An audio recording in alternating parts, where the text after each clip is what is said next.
Hi everybody, welcome back to Educating Adventures. My name is Sarah and today we're going to be talking a little bit about energy. So I want you guys to start off by thinking about where energy comes from. When we turn on our lights or we watch TV, where is that electricity coming from?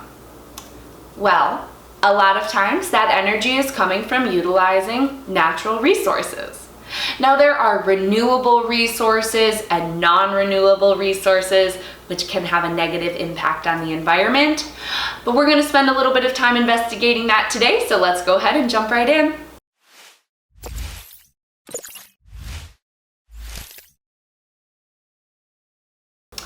A lot of times in science, we like to give things really confusing names. This is not one of those times. When we talk about natural resources, we're talking about resources that we got from nature. We're talking about resources that we got from the earth, from the atmosphere, or sometimes even the sun.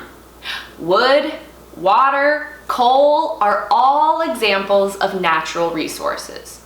And usually we split natural resources into two groups. We have our renewable resources and our non-renewable resources. Let's talk a little bit about what that means. Renewable resources are things that we can use for energy that will be replenished at the same rate or faster than the rate in which we're using them. So in other words, they will never run out. And there's 5 major renewable resources that we use for energy.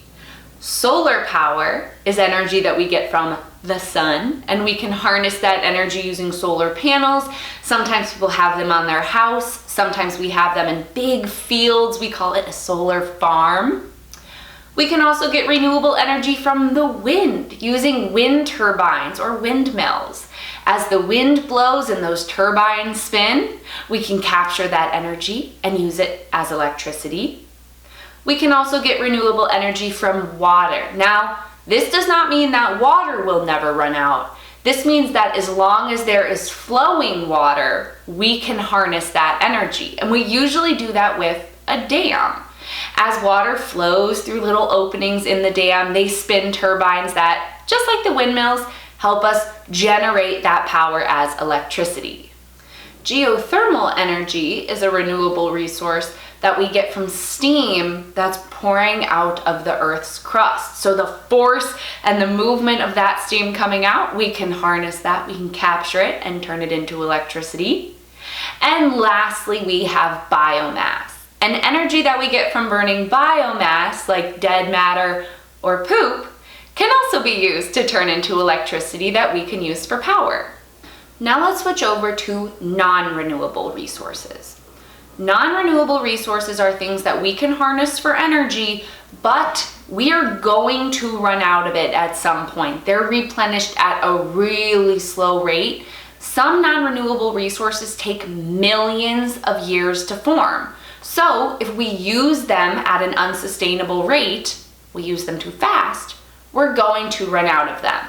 And the biggest form of non-renewable energy that we as humans utilize is burning fossil fuels. Fossil fuels are non-renewable resources that are made from dead plants and animals from ancient times that got buried underneath the ground, and then heat and pressure and other extreme geological processes turned them into things like coal, oil, and natural gas. Now, depending on the type of organic material, the plants and the animals, and depending on the type of geological process, so how much heat and how much pressure, determined what type of fossil fuel formed. And burning fossil fuels became a very important source of energy back in the Industrial Revolution in the late 1700s because they produce a huge amount of energy when we burn them. There are other types of non-renewable energy, like nuclear energy is considered non-renewable because we need to harvest uranium to produce it, and uranium is only found in finite amounts. But we typically think of fossil fuels because of the extreme environmental impact that burning fossil fuels has.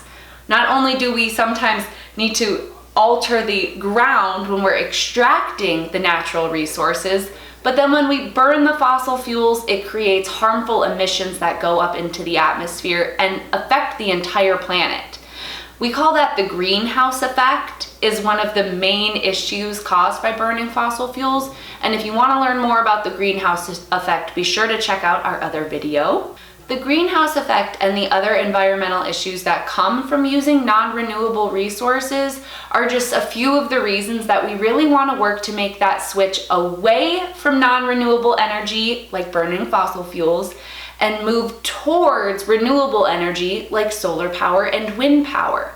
And there are ways that you guys can help protect the environment and help us make that transition. One way that you can help the environment is use less energy altogether. So of course we know we can turn off lights, turn off the TV, use less air conditioning and heat in our homes. We can also look for products or companies that are being made using renewable energy, or those companies are really taking a stance trying to reduce their environmental impact. They might be doing things like planting trees or investing in renewable energy so that it becomes more available. And even where you live, you can look around your city, do some research, see if there's any ways that you can use renewable energy to power your home.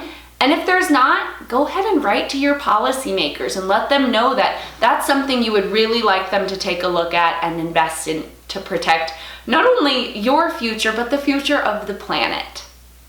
All right, you guys, thanks so much for joining us today while we learned all about renewable and non-renewable resources.